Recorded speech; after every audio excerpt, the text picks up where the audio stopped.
Estamos entonces hablando acerca de la importancia de, del templo. Bueno, el templo, acuérdense que representa una figura, representa algo súper importante en la mentalidad bíblica, ¿ya? El espacio donde Dios está presente y donde los seres humanos pueden estar presentes junto con Dios, ¿ya? Bueno, todo lo que hemos aprendido. Vimos que Jesús se ve a sí mismo como el templo, que Jesús a sí mismo se entendía como eh, israelita celoso de lo que representaba el templo y como él trajo un entendimiento nuevo de lo que realmente representaría la profecía del cumplimiento del templo. Y hoy vamos a continuar con la idea de los seres humanos como un templo, ¿ya? Y vamos a ver entonces Fire and Wind. Ya, el viento y el fuego, fuego y viento. Tenemos que, o sea, si leemos, entendemos la historia de Jesús, ¿ya? Sabemos que independiente de todo lo que hizo, eventualmente terminó siendo rechazado por los líderes, como que si fuese un profeta real, como si fuese alguien realmente enviado por Dios, y eventualmente terminó siendo crucificado, ¿ya? Lo arrestaron, lo condenaron y fue ejecutado en este instrumento de tortura y eh, castigo, ¿ya? Que sería la cruz. En el cruz, pues en la cruz de Viernes. Y algo importante pasó ya la noche anterior, porque antes de eso Jesús estando con ellos y todo, les menciona y les dice que él se tenía que ir, ¿ya? Pero que él les pasaba la, el testimonio, ¿ya? Como se dice en las carreras de postas, para que ellos siguieran y continuaran con la misión de expandir el reino.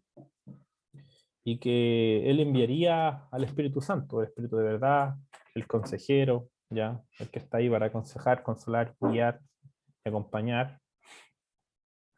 Y de hecho, tenemos una imagen bien interesante en el libro de Juan respecto de eso. Dice acá, en Juan 14, y yo rogaré al Padre, Jesús hablando con ellos de la noche anterior.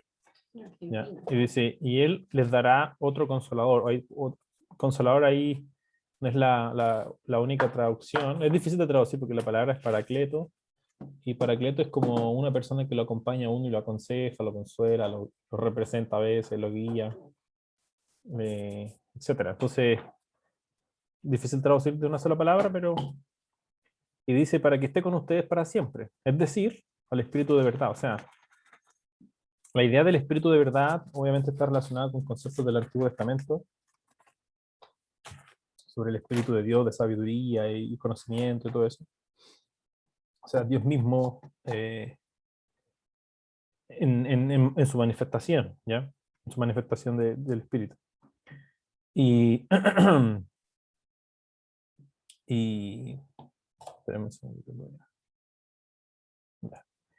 y dice, aquí en el mundo no puede recibir porque ni lo ve ni lo conoce, pero ustedes sí lo conocen porque mora con ustedes, vive con ustedes y estará en ustedes, ¿ya? O sea, Jesús le está diciendo, yo me voy a ir, pero para que esto continúe, ya voy a pedir el Espíritu venga sobre ustedes, ¿ya? De parte de Dios. Y después, más adelante, Jesús dirá esto. Ya había resucitado y todo, y les dice, entonces Jesús les dijo otra vez, pasa a ustedes. Como el Padre me envió, así también yo los envío. O sea, Dios le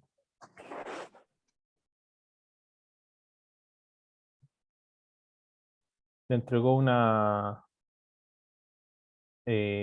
misión a Jesús, que obviamente era traer el reino, instaurar el reino, inaugurar el reino, ya, y marcar el inicio de la nueva creación, así cumpliendo las profecías que se hicieron sobre esto y las promesas. Bueno, y obviamente hay muchas más capas para respecto del asunto. Y después él pasa esta misión, ¿ya? Les pasa esta misión, le dice, yo también lo envío a una misión. Y después dice, después de decir esto, sopló sobre ellos y les dijo, reciban el Espíritu Santo. Es interesante porque cuando hace eso, prácticamente no tenemos como una manifestación súper visible, así como el manso drama. Mucha gente recuerda este pasaje.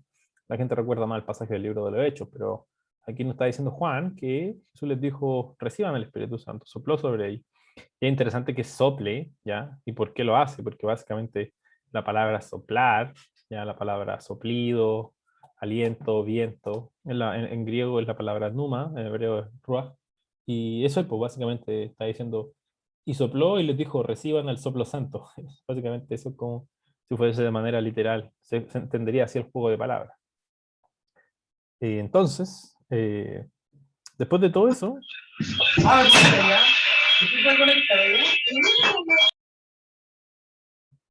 después de todo eso, tenemos en Hechos la historia de cuando los discípulos estaban ahí. Bueno, la historia es súper conocida, está en el libro de Hechos capítulo 2, lo pueden leer, y bueno, en la fiesta de Pentecostés, ya en Éxodo y en Deuteronomio se habla sobre eso, así que uno lo puede leer ahí. Eh, Básicamente era la fiesta que celebraba la finalización de la cosecha. Eh, y ellos estaban ahí reunidos en una casa orando, qué sé yo. Y después, en ese momento, la Biblia dice, y Lucas nos cuenta, que el Espíritu Santo vino sobre ellos, ya, sobre todos los que estaban ahí, los seguidores de Jesús, pero vino con un viento, de repente, un viento, o sea, un sonido de un viento recio, decía la Biblia, o de un viento fuerte. Eh, y después descendieron así como lo que parecía, según Lucas, lenguas de fuego, ¿ya? Obviamente lenguas de fuego se refiere como al típico dibujo que uno hace, como uno se dibuja una fogata y uno hace una llamarada de fuego. Eso es básicamente lo que él aparentemente vio sobre las personas, o sea, lo que se vio que tenían las personas, ¿ya?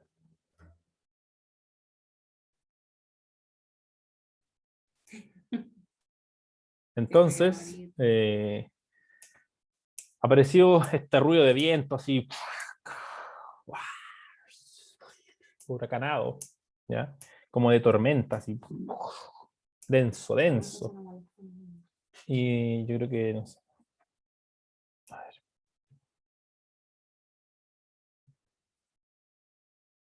Y obviamente este es un evento que para nosotros es como hoy en día, ¡oh, qué hermoso! Y qué sé yo. Pero dentro de todo, imagínense que una persona no entiende nada del Evangelio y primera vez está leyendo el libro de los Hechos y dice, ya, y apareció un viento super cuático, imagínense, ¡puf! Le abrió la puerta y, ¡oh! Un huracán en medio de la montaña. Acuérdense que ellos estaban en el aposento alto, estaban arriba de un cerro, en la punta como de la montaña, una montañita ahí, o sea, no una montaña, pero estaban en lo alto ahí. Y, y viene este viento fuerte y de repente aparece fuego y se divide y le cae a cada uno de los que estaba ahí encima. Entonces, obviamente es raro, po. No es como que uno diga, ah, sí, súper. No, quizá para la gente que lleva muchos años del Evangelio es como, da, lenguas de fuego, es súper obvio.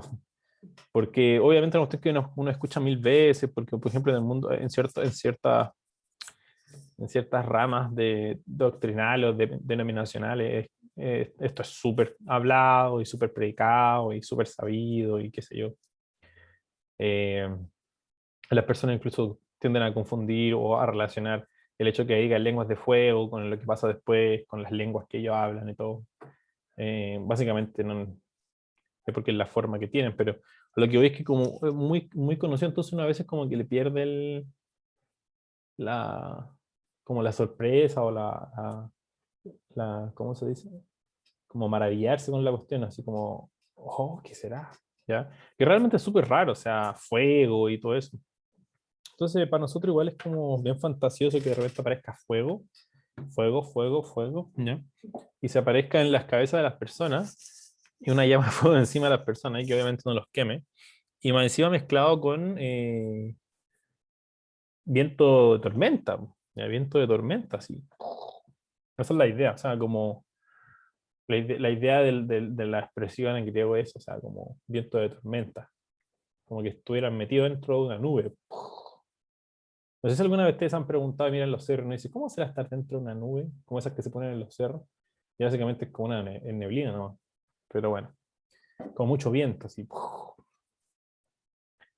Pero, obviamente, si nosotros leemos alguna historia del Antiguo Testamento, se nos va, podemos como caer en cuenta de que, obviamente, la única manera de resolver esto, qué es lo que representa y a dónde va todo este asunto, es obviamente encontrando una respuesta en el imaginario como israelita, o sea, en la cultura de ellos y en qué representaría, ¿ya? Por eso que si vamos al Antiguo Testamento, vamos a encontrar algunas situaciones bien interesantes, como por ejemplo, cuando se inauguró el tabernáculo o cuando se hizo la entrega del templo, personal la palabra, la, no me acuerdo, entrega, no es la entrega, la inauguración. Bueno, en Éxodo dice, entonces la nube cubrió la tienda de reunión. Ahí la idea de la nube es como esta cuestión, una nube realmente con una nube bien densa de tormenta que ¡guau! Baja. Eh, Cubrió la tienda de reunión y la gloria del Señor y en el tabernáculo. Moisés no podía entrar, bla, bla, bla, la nube. Porque la nube del Señor estaba de día sobre el tabernáculo y de noche había fuego allí, a la vista de todos, de toda la casa de Israel en su jornada. Y este pasaje justo cuando Moisés termina en el templo, de hecho ustedes están leyendo Éxodo 40, se termina el templo, se ponen las cortinas y ¡buah! La nube. Y en el día la nube con ¡fuá! Y de la noche el fuego con ¡fuá! ¿Ya? Y después cuando se ocurrió lo del templo, en el Primera de Reyes nos va el templo de Salomón, ¿ya? Dice, y sucedió que cuando los sacerdotes salieron del lugar santo, la nube llenó la casa del Señor, y los sacerdotes no pudieron quedarse a ministrar a causa de las nubes, porque la gloria del Señor llenaba la casa del Señor. Fíjense que obviamente la nube, y obviamente la nube está relacionada con, o sea, para que una nube llegue a algún lugar, ¿cómo se mueven las nubes? ¿Ya? O sea, las nubes no se hay una sola razón, y la gente entendía en esa época, obviamente, que había viento, entonces movía las nubes. La única razón por que las nubes se mueven es porque hay viento, y tiene que ser viento fuerte. Entonces, obviamente, para que la nube bajara, tendría que explicarse a través de eso. Y el fuego era representativo también de que estaba ahí la presencia del Señor. O sea, en el tabernáculo, el hecho de que el fuego estuviera ahí en el tabernáculo era la representación de que la gloria de Dios estaba llenando la casa también. ¿Ya? Como corría ahí lo. Entonces, eh, cuando Dios vino por primera vez a habitar en el tabernáculo, la presencia de Dios, y obviamente la presencia de Dios se refiere a Él. Esta cuestión, no, yo creo que nunca me voy a cansar de repetirlo, pero realmente está, porque el concepto de la presencia de Dios está así como eh, demasiado manoseado, ¿ya? Eh, Porque, o sea, es una cuestión que, insisto, en el mundo cristiano es como la presencia de Dios es mil cosas. Cuando la gente llora, cuando alguien siente como el fueguito interno, cuando alguien está cantando muy emocionado, cuando alguien está orando, qué sé yo, cuando, cuando el pastor alza la voz, ya, cuando el predicador se pone a hablar como mexicano, no sé, etc. El, en ese caso, como que la presencia de Dios, como, ¿qué es la presencia de Dios? Y básicamente la presencia de Dios eso es, o sea, es la presencia de Dios. Como, no sé, cuando uno dice, bueno, agradecemos la presencia del presidente de la Junta de Vecinos en esta reunión, ¿ya? La presencia del presidente. No es como que uno diga, oh, la presencia. No, la presencia del presidente de la Junta de Vecinos significa que él está ahí, ¿no? ¿Ya? En este caso sería virtual, pero o agradecemos la presencia del alcalde en este acto de inauguración del colegio. ¿Ya? O sea, obviamente en ese caso, la presencia del alcalde en el acto de la inauguración del colegio es básicamente que él está ahí, ¿no? ¿Ya? Eso significa, por eso es tan importante que entendamos que el templo es el lugar donde el espacio de Dios se hace tangible, o sea, donde Dios está presente, Dios está ahí. Eso significa la presencia, nada más, que Dios esté ahí. ¿Ya? Y esto está súper relacionado con toda la idea que hemos venido aprendiendo. O sea, que si Dios está ahí, significa que hay un lugar en la tierra donde el espacio de Dios es accesible todavía. ¿Ya? Ah, la dedicación era la palabra. Claro, cuando se dedicó el templo también ocurre lo mismo. Ahora, también nos vamos a encontrar con la imagen así como de fuego y tormenta y nube y viento fuerte en otras partes donde Dios estaba presente también, ¿ya? Entonces, básicamente el asunto está conectado, estas representaciones de nube, viento, fuego, eh, soplido y todo eso están representados o sea, están conectados en el Antiguo Testamento mucho o en varias ocasiones al menos, y en momentos muy específicos, ¿ya? Con el hecho de que Dios está ahí, ¿ya? O sea, Dios está ahí. Por ejemplo, cuando Moisés se encontró con Dios en la zarza ardiendo era fuego, o sea, Dios estaba ahí en el fuego. Cuando cuando Dios le dio los 10 mandamientos a Moisés en el monte, ya en Éxodo, está la escoba, ¿ya? De hecho, aquí está el pasaje. Dice, todo el pueblo percibía los truenos y relámpagos, o sea, había una tormenta, unas nubes, un viento fuerte arriba, el sonido de la trompeta y el monte que humeaba, o sea, si el monte humeaba es porque había fuego. Y cuando el pueblo vio aquello, temblaron y se mantuvieron a distancia. Entonces dijeron a Moisés, habla tú con nosotros y escucharemos, pero que no hable Dios con nosotros, o sea que vamos a morir. Y respondió Moisés al pueblo, no teman, porque Dios ha venido para ponerlos a prueba, para que su temor permanezca y para que no pequen. Y el pueblo se mantuvo a distancia mientras Moisés se acercaba a la densa nube. O sea, ¿qué es la densa nube? De nuevo, el concepto de la densa nube, ¿ya? Y aquí todavía no estaba el tabernáculo listo, entonces Dios no estaba en un tabernáculo presente, Dios se hizo presente de esta forma. Y era un viento fuerte con una nube y fuego y todo eso. ¿Ya? Este evento medio cataclísmico, era Dios ahí presente. Entonces, bueno, en base a eso y a otra,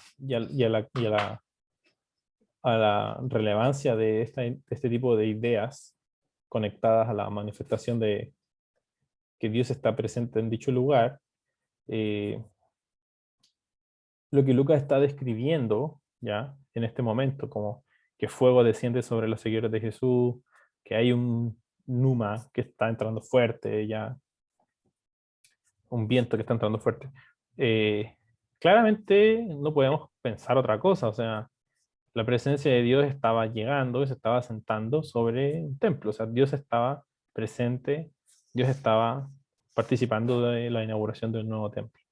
Interesante que este templo no es un tabernáculo, no es un edificio opulento, así gigante, hermoso, precioso, lleno de joyas, y tampoco es el tabernáculo de reunión, donde está el lugar santísimo, sino que esta oportunidad en específico, el cuerpo de seguidores de Jesús, o sea, el grupo de personas que estaban siguiendo a Jesús, de manera individual y colectiva, serían el nuevo templo de Dios.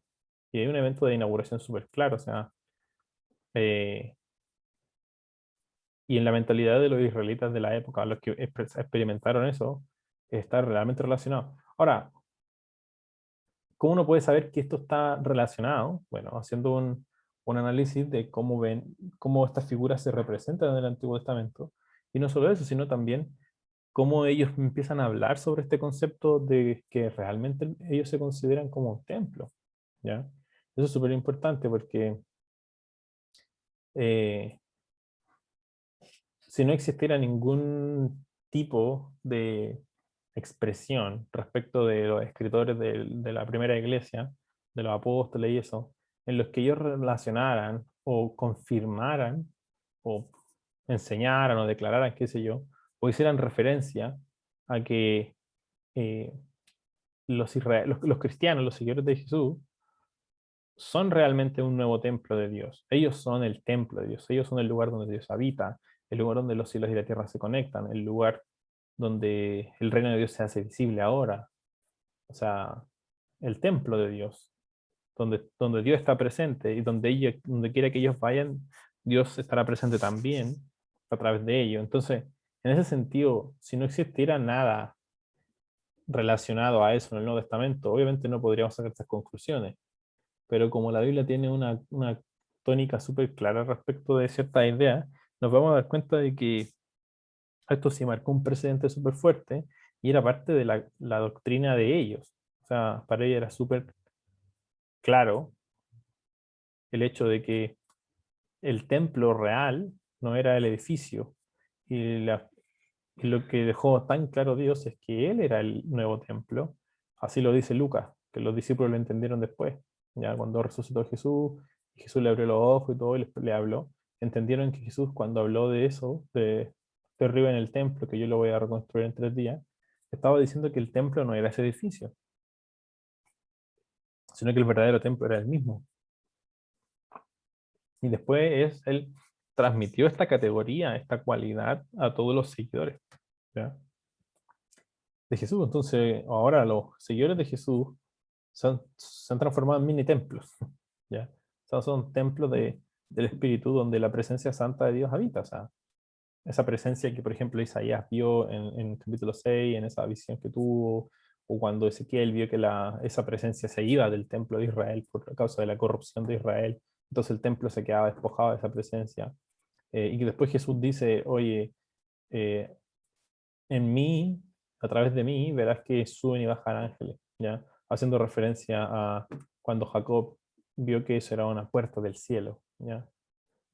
Una casa de oración, una puerta del cielo, donde ahí había un espacio en el que se conectaba el espacio, un lugar donde se conectaba el espacio de Dios y el de los seres humanos.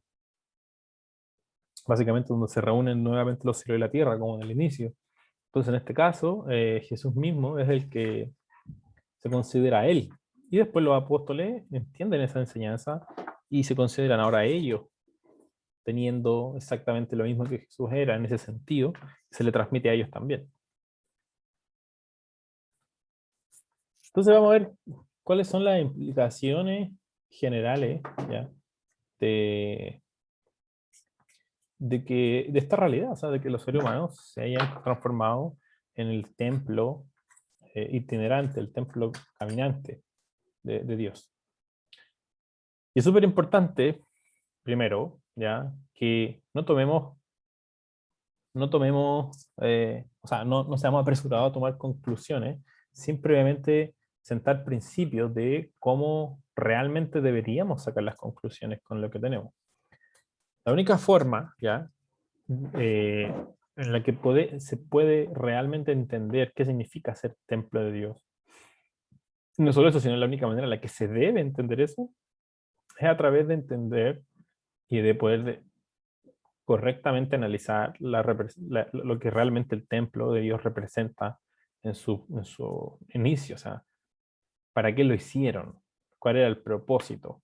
Porque obviamente ahora, si nosotros somos el templo de Dios, esto es como una imagen esta es una idea que está cargada de contexto, de historia, representa mucho.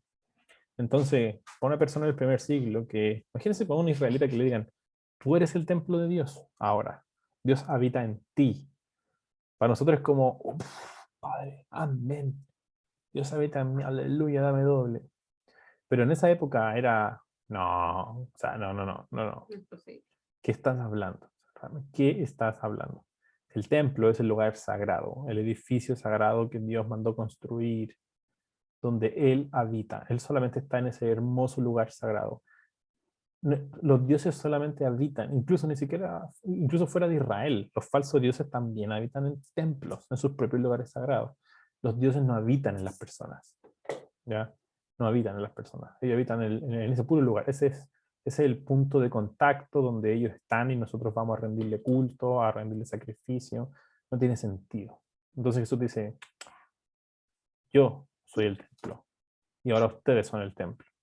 Entonces, nuestra mentalidad es como, aleluya, Padre, y todo lo que ustedes quieran. Pero en la mentalidad de ellos no, en la mentalidad de ellos hay una cuestión súper rara y lógica, es casi imposible. Eh, Porque no tiene sentido. No tiene sentido, o sea, Dios no puede habitar en las personas. ¿Ya? Porque nosotros somos más chicos que un templo, o sea, si un templo no puede contener a Dios, como un ser humano que es mucho más chico que el templo puede eh, contener a Dios. Y no es que vamos a contenerlo, y esa es la idea.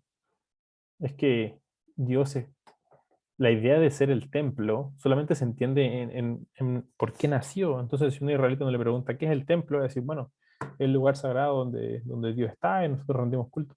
Bueno, pero ¿por qué se hizo el templo? Van a decir, bueno, el templo se hizo para reemplazar el tabernáculo. ¿Y ahí por qué se hizo el tabernáculo entonces? bueno, el tabernáculo es el lugar donde dijo que iba a habitar entre nosotros y todo iba a ser el punto donde él iba a estar presente. ¿Y por qué Dios va a estar presente entre ustedes? Bueno, porque Dios nos escogió a nosotros para ser el pueblo por el cual iba a bendecir a todas las naciones y por el cual se iba a dar a conocer a la nación y iba a restaurar todas las cosas.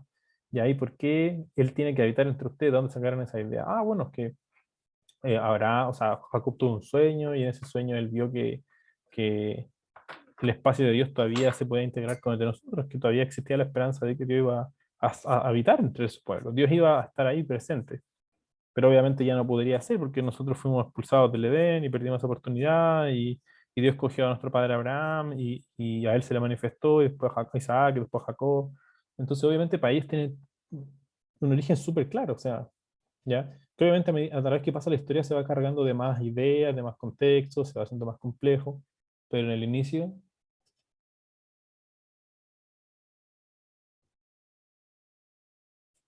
en el inicio, en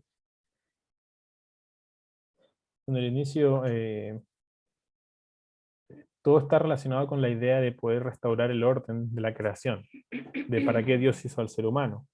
Y después se van decantando toda la idea. Entonces, si seguimos esa idea, vamos a ver que tanto el tabernáculo como el templo eran la manifestación física, como está escrito acá, del lugar en el que el espacio de Dios y el espacio de los seres humanos se superponían otra vez, donde podíamos acceder al lugar de Dios y de cierta forma poder participar del sueño de Dios original, o sea, vivir en comunión con Él, sin trabas, sin paredes, sin eh, representantes, sino que nosotros mismos directamente con Él ahí y poder vivir en una creación repleta de Dios mismo. No solo eso, sino que también el templo representaba una esperanza, o sea, no todo está perdido. ¿Ya? Dios realmente quiere cumplir una promesa. Dios realmente quiere recuperar la creación para Él mismo. Dios quiere bendecir a todas las naciones, reunirlas de nuevo para Él y poder compartir ese espacio, ya sin maldad, sin corrupción. Y también ese espacio aseguraba el hecho de que algún día los seres humanos podríamos volver a convivir de manera perfecta, a causa de que Dios lo prometió así. Si Él se iba a deshacer de la maldad, la iba a sacar del mundo bueno que había hecho, porque recuérdense que el mundo es bueno, ¿ya? Todo lo que Dios hizo era bueno, Dios no hizo el mundo malo, para que voy a hacer este mundo así, versión beta, para que después nos vayamos al cielo, que es la versión oficial. No, Él hizo el mundo bueno, el mundo es la versión definitiva, pero se contaminó, la maldad, el ser humano con la maldad dejó la escoba. Después tenemos las rebeliones de todos los seres espirituales que también apostaron un montón a dejar la escoba. Entonces, la única esperanza de que, o sea, la esperanza de que, de que se cumplirá la promesa de que Dios va a restaurar todas las cosas a sí mismo de nuevo, se va a deshacer de la maldad y todas las naciones podrán participar, pero ahora a través de un pueblo, que es el pueblo de Israel. Y ese pueblo de Israel era el único que gozaba con el beneficio de poder tener el portal, acceder al espacio de Dios. ¿Ya? Era como eh, la única conexión que tenían a esa promesa. Entonces, obviamente, no podemos sacar conclusiones del templo eh, de manera incorrecta, sino que hay que tratar de ver qué es lo que realmente significaba y a través de eso hacer un desarrollo lógico, que obviamente es lo que creían los apóstoles también. Eh, es interesante también saber que Jesús creía que él era el lugar. Todo lo que hemos hablado del Antiguo Testamento, la representación de este espacio, bla, bla, bla, Jesús decía, yo era ese lugar, yo soy ese lugar, yo soy el templo definitivo, ¿ya? La manifestación máxima y completa de esto. Y lo más interesante es que él no se quedó solo con eso, sino que la traspasó a sus seguidores. O sea, los seguidores también son el templo ahora. Porque la presencia misma de Dios ahora habita en ellos. No habita en un edificio solamente, sino que habita en ellos. Y es el Espíritu Santo. O sea, el Espíritu Santo está puesto en la Biblia comparado a la presencia de Dios. O sea, donde está el Espíritu Santo, Dios está ahí. ¿Se entiende, no? O sea, no puede ser otra cosa sino el mismo. Porque donde está Dios, donde está la presencia de Dios, está Dios. Y el Espíritu Santo es la presencia de Dios en ese sentido. Es lo que Jesús está haciendo como paralelismo. O sea, el Espíritu Santo va a venir en ustedes. Y esa es la presencia. Eh, Otra cosa importante también es que ser parte del templo de Dios, acá, obviamente, como diría el tío de Spider-Man, grandes poderes vienen con grandes responsabilidades. Entonces, obviamente, hay una gran responsabilidad para los que son parte de este grupo, de ser el templo. Y vamos a mirar un ejemplo súper importante. Obviamente, hay mucho más que podríamos conversar también y que sería interesante que ustedes también pudieran meditarlo y tratar de sacarlo a colación. Y es que en el libro de Corintios Pablo advierte a los cristianos, ¿ya? Particularmente por lo que viene desarrollando del capítulo 2 al capítulo 3, es, eh, es que no, no, no se terminen dividiendo a causa del orgullo, de la indisciplina, eh, de, el egoísmo, ya que esas cosas no los hagan dividirse. Porque básicamente en ese mismo contexto nos deja ver que considera ese tipo de prácticas como un acto de corrupción hacia el templo. Acuérdense que la mentalidad de un cristiano, de un israelita del primer siglo, eh, corromper el templo sería hacer prácticas como, por ejemplo, llevar un ídolo falso, hacer un sacrificio de un animal que no se podría sacrificar, entrar con una ropa que no debías entrar, cosas así, o sea, todas las prácticas que fuesen contrarias a lo que se debería hacer en el templo. El templo era un lugar sagrado, porque Dios estaba ahí, era el espacio donde Dios estaba, y los seres humanos podían acceder. Entonces, habían reglas de cómo hacerlo, que fue lo que comentamos acerca de cuál era como la pequeña como desventaja, por decirlo de cierta forma, del templo, era que tenía un montón de reglas. Y cualquiera que no hiciera esa regla estaba corrompiendo el templo, ¿no? Entonces Pablo considera que el hecho de que los cristianos se dividan a causa de su orgullo, de su egoísmo, de su inmadurez, de su falta de disciplina, ahora eso es una forma de corromper también el templo, el lugar donde Dios vive.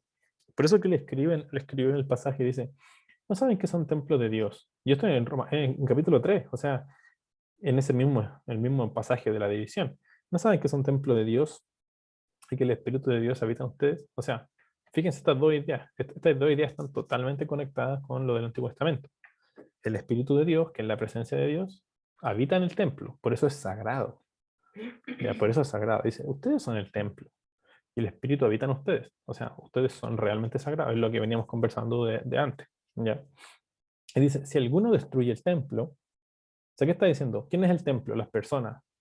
Pero no solo pero en este caso no está hablando acerca de las personas como individuos solamente, sino que también la idea de que son un templo a nivel grupal. La iglesia en su conjunto, este grupo de hermanos que se reúnen en su conjunto, también conforman el templo, ¿ya? Y dice, los actos que están haciendo están destruyendo el templo, lo están corrompiendo.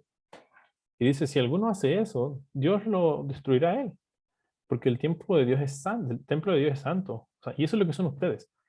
O sea, en este caso es súper importante porque los verbos están todos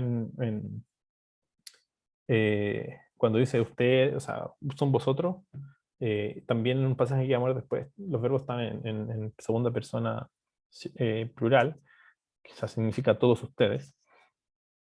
Y Pablo aquí está considerando ya la división entre los hermanos por el orgullo y todo ese tipo de cosas que hablamos, como una forma de corromper el templo, una forma de, de violar la santidad del templo. Dice, y es santo el templo. O sea, ustedes, lo que existe en una comunidad cristiana de seguidores de Jesús es un lugar santo, ¿ya? Y ustedes lo están corrompiendo a hacer ese tipo de prácticas, ¿ya?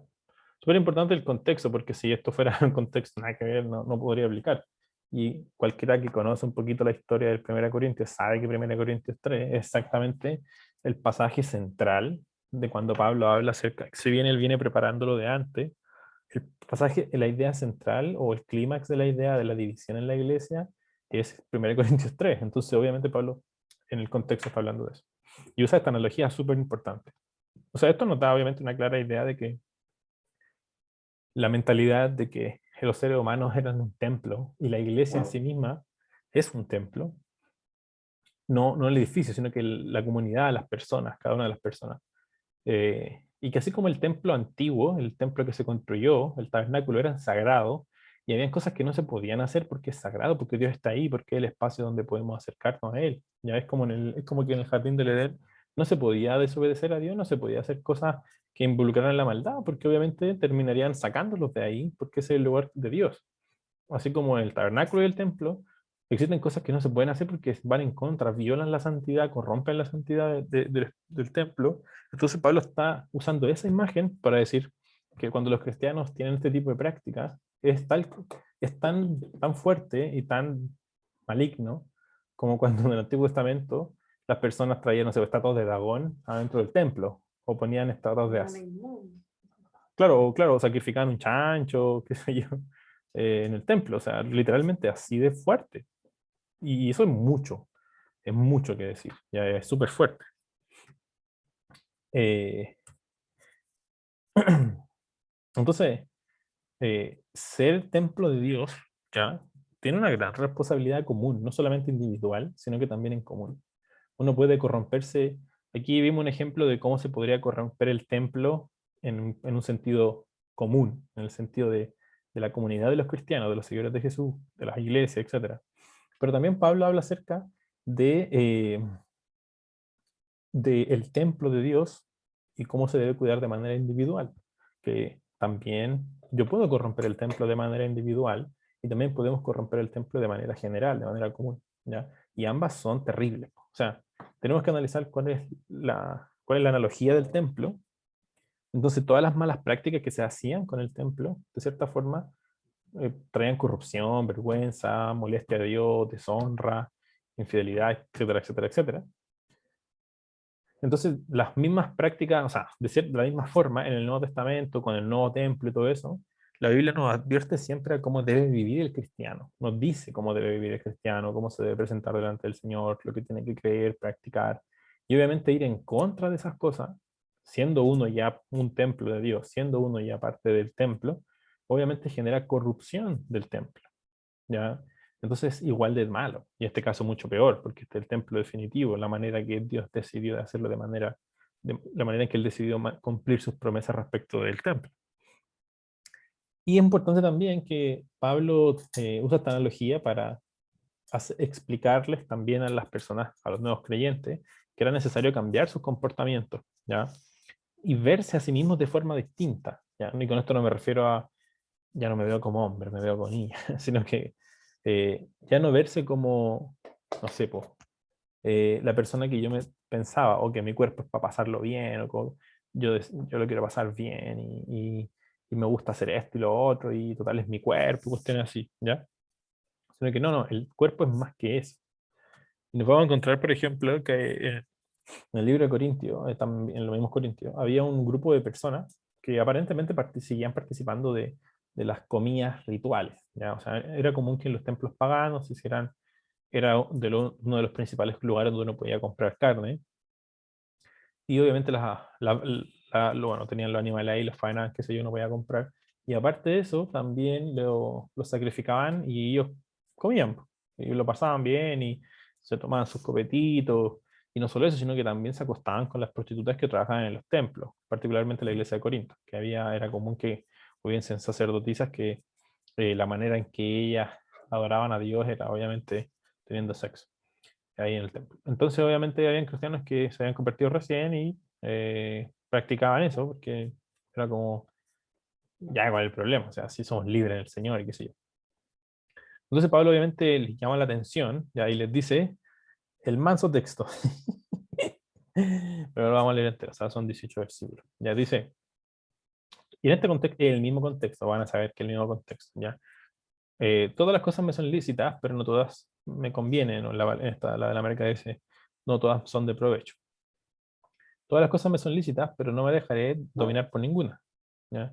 Los alimentos son para el estómago, ¿ya? O sea, para allá van, y el estómago es para los alimentos, o sea, para eso es el estómago, para procesar los alimentos. Y dice, pero Dios va a destruir a los dos, ¿ya? O sea, porque al final, obviamente, eh, una persona que se corrompe con su alimento y su estómago van a ser los dos destruidos. Sin embargo, dice, el cuerpo no es para la fornicación, que es súper importante. Dice, ya, está bien que uno coma cosas, porque las comidas están diseñadas para ser comidas, Y el estómago está diseñado para recibir esas comidas. Lo que no significa que yo pueda comer cualquier cosa. No porque la comida tenga un problema, dice, ya. Después explica esta misma idea, sino por el concepto en el cual la comida se ha hecho, o enfrente de quien se haga, por el contexto. Y después dice, ya, esa es una cosa, que uno, te entiendo, sí, la comida está hecha para eso y el estómago está hecho para recibir comida, lo que queráis. Pero algo muy diferente ahora es que el cuerpo no está hecho para fornicar.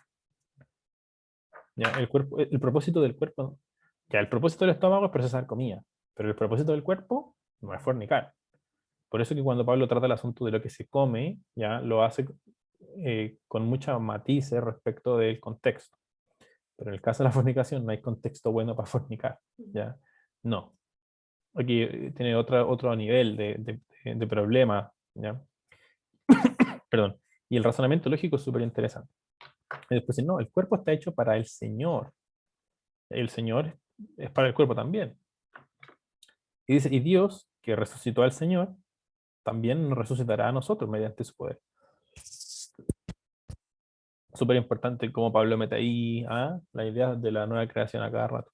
La esperanza que tenían ellos. O sea, súper importante la esperanza de los israelitas, o sea, de los primeros cristianos no era irse al cielo, era la resurrección final.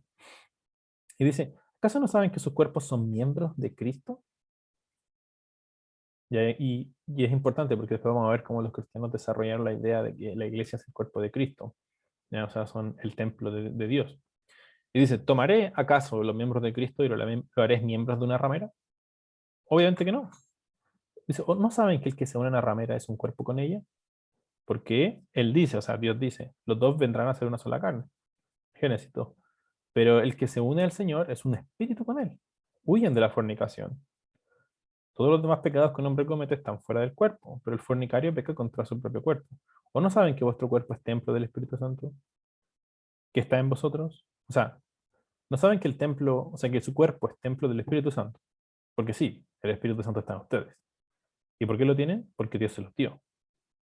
Por lo tanto, ahora ustedes no pertenecen a ustedes mismos, porque ya no son el templo de Israel ni el templo o sea, son el templo de ustedes mismos, son el templo de Dios, entonces ahora le pertenecen a Él.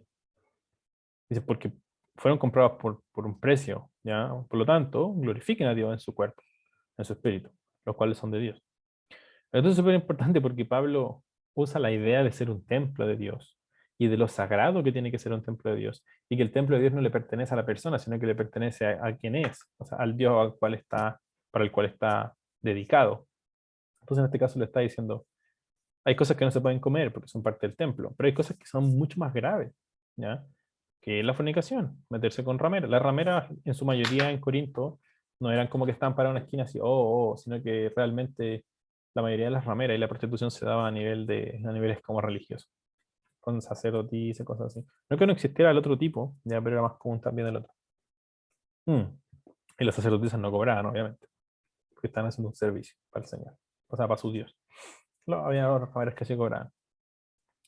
Entonces, obviamente, él está diciendo, no pueden mezclar su cuerpo en fornicación, porque es corromper el templo de manera personal. Están uniendo, y fíjense porque dice, y aquí está conectando la misma idea con Juan, ya, el templo, Jesús dice, yo soy el templo. Entonces Pablo está diciendo aquí, si nosotros somos el templo, cada uno de nosotros somos el templo, ¿quién realmente es el templo definitivo? Jesucristo. Su cuerpo, él dice que era el templo definitivo. Entonces, todos los cristianos que somos templo, y tomo la analogía, porque somos el cuerpo de Cristo entonces. De ahí viene la idea de ser el cuerpo de Cristo, ¿ya? De que el cuerpo de Cristo es el templo definitivo, y así lo dijo Juan, cuando dice, en 3 días destruyan este templo y en 3 días lo reconstruiré. Entonces, todos los cristianos, de forma metafórica, somos el cuerpo de Cristo, que es el templo. ¿Se entiende, no? Entonces, de ahí viene la idea. Y si nosotros somos el cuerpo de Cristo, ¿nosotros haríamos que Jesús se acueste con una ramera? No. Entonces, cada vez que ustedes se acuestan con una ramera, eso es lo que están haciendo. Tratando de corromper el cuerpo de Cristo como si él se hubiese acostado con una ramera. ¿Ya? Pero, claro. Y todo este asunto de infidelidad y cosas así también tiene un toquecito, un condimento en el Antiguo Testamento cuando se ocupa mucho del tema de ser infieles con Dios. ¿Ya? Ustedes fornicaron con otros dioses. Entonces, no vamos a hacer esto tampoco nosotros, no vamos a hacer que Jesús fornique de cierta forma. ¿Ya? No es un asunto físico, pero es un asunto en el que estoy tratando de llevar una metáfora con la importancia de la responsabilidad que trae consigo misma la idea de ser templo de Dios, ser cuerpo de Cristo. ¿Ya? No se puede corromper, porque dentro está el espíritu. ¿Ya? O sea, para Pablo es súper fuerte participar de esas comidas en un contexto equivocado, acostarse con rameras, fornicar en general. Es terrible porque están corrompiendo el templo, el Espíritu Santo de Dios está ahí, la presencia de Dios está ahí. ¿Ya? ¿Qué significa eso? Es como que estuvieran realmente metiendo una cachada de ídolo en el templo de Salomón, en esa época, que tuvieran otros dioses ahí mismo, que tuvieran otro tipo de sacerdote ahí mismo. ¿Ya? Entonces, obviamente, y todos saben lo que eso representaba para un israelita fiel, la corrupción máxima, y eso los llevó incluso a la destrucción y a la deportación a Babilonia, o sea, la destrucción de Israel, la corrupción del templo y la corrupción de sus líderes, era parte de las causas por las cuales recibieron la ira del Señor y el día del Señor. Entonces, obviamente, Pablo está eh, dándonos ideas de, claramente, él cree que somos el templo y podemos corromperlo de manera común entre la iglesia, lo cual no tenemos que hacer, y tampoco tenemos que corromperlo de manera personal. ¿Ya?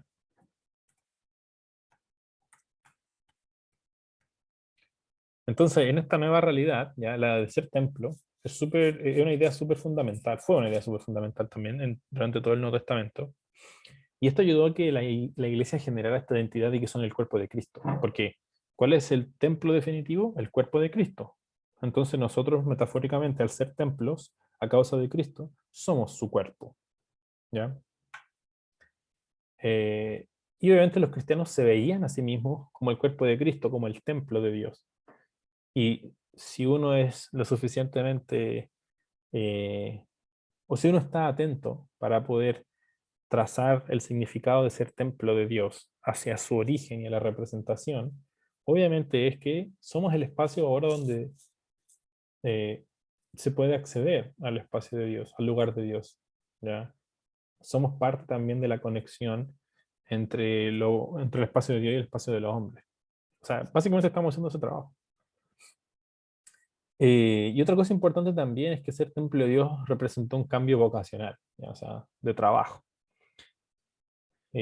Al templo, los primeros cristianos, como templo de Dios, eran el lugar donde, obviamente, el lugar donde Dios está ahí. Entonces, eh, si a eso le sumamos el concepto del reino de Dios, que fue lo que vimos, y que el reino de Dios, obviamente, como reinado de Dios, como el gobierno de Dios, solo se da de manera súper manifiesta en los espacios donde está Dios. Entonces, ahora las personas somos eso, individualmente y como conjunto, los creyentes los seguidores de Jesús y todo eso, la iglesia. Entonces el trabajo es avanzar el reino de Dios, ¿ya? Hacerlo visible, expandir el, el espacio donde Dios gobierna. Y eso es súper importante porque se transformó en una prioridad para la iglesia primitiva, o sea, para los primeros cristianos. Entonces a ellos se les encargó que llevaran, se multiplicaran, literalmente, que se multiplicaran y que dominaran la tierra a través del reino de Dios. Porque acuérdense que en varios pasajes nos encontramos a Pablo diciendo que eh, existe el reino de las tinieblas y el reino de los cielos avanza, ¿ya? Y va sacando gente del reino de las tinieblas. A los colosenses le dicen en el capítulo 1 que nosotros fuimos rescatados del reino de las tinieblas y traídos al reino de la luz de su Hijo para compartir con los santos. Entonces, obviamente, y participar de toda la herencia con ellos.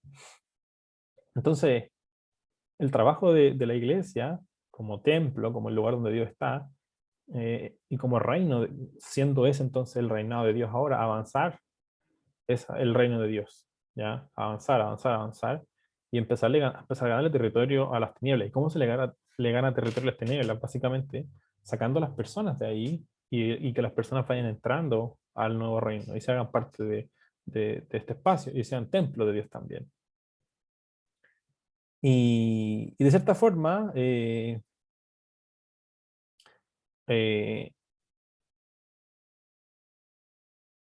el trabajo era obviamente esparcir las buenas noticias. ¿Ya? El rey de este mundo ha resucitado y ahora todos podemos participar de la nueva creación. Ahora todos estamos bien con el creador. O sea, todos los que crean en el rey que ha resucitado, rey del mundo ahora, podemos estar bien con él.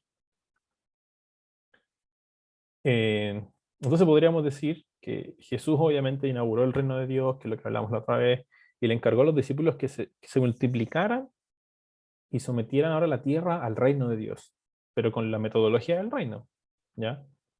Rescatando a las personas de las tinieblas. Entonces, de cierta forma, es multiplicar la tierra, sojuzgarla, someterla, pero a través de el reino, a través del reino. Entonces, obviamente, es una forma de reinicio de lo que es, de la bendición que se le entregó a Adán y Eva. O sea, multiplíquense, sojuzguen la tierra, sométanla a la tierra, pero ¿cómo la someten? ¿Cómo la dominan? A través de los mandamientos de Dios, a través de hacer lo que Dios dice que hay que hacer. De la misma forma, la iglesia tenía ese trabajo, multiplicarse, y someter la tierra al reinado de Dios. Entonces, obviamente, este nuevo proceso era visto como la promesa que Dios había hecho a Abraham, cual de bendecir a todas las naciones a través de los israelitas. Y no solo eso, también era el inicio del cumplimiento que Dios estaba haciendo a todas esas profecías, ideas, sueños, visiones que tuvieron los profetas sobre este futuro rey ungido. Acuérdense que era un Mashiach, HaMashiach, y que este nuevo rey ungido iba a construir un templo que Dios traería, iba a construir un nuevo templo, le iba a devolver la tierra prometida al pueblo de Dios. Ahora, obviamente, esto está ocurriendo, pero de una forma distinta. En vez de construir un edificio, ya, Dios mandó a un rey ungido, pero en vez de hacer un edificio, ahora el templo está hecho a través de un cuerpo de creyentes, un cuerpo de personas que han seguido al rey ungido, y no les va a devolver Jerusalén física a los israelitas, sino que cuál es la tierra prometida que se hizo en el principio, no es Israel, sino la promesa que se hizo para todas las naciones. La promesa es, obviamente, restaurar toda la creación de la tierra prometida. O sea, la promesa principal de Dios es que todas las naciones, todo el mundo fluirá, o sea, estará eh, repleto, inundado de la gloria de Dios. Esa es la promesa final, la promesa mayor, la promesa principal. Entonces, obviamente, la tierra prometida está simbolizada, ¿no? Simbolizada en, en Israel, en Jerusalén, ¿ya? Pero la tierra prometida a la humanidad por la promesa de Dios de restaurar todas las cosas a través de y traer todas las naciones de vuelta a través de Israel es toda la humanidad. Entonces, la tierra prometida que se le entregará al pueblo de Dios, ¿cuál es? Toda la tierra. ¿Ya? Y eso es importante porque Dios sí está cumpliendo las cosas con esta idea. Y los israelitas lo ven, los que sirven a Jesús, y así lo explican, así lo expresan. Ellos ven el cumplimiento de estas palabras, ahora bien, de la manera correcta, ¿ya? No en el sentido de Israel, sino que en el sentido naciones, mundo, porque la promesa de Dios siempre fue para todas las naciones. Y bueno, continuaremos entonces el próximo sábado, porque no se nos va a dar el asuntillo. Mata.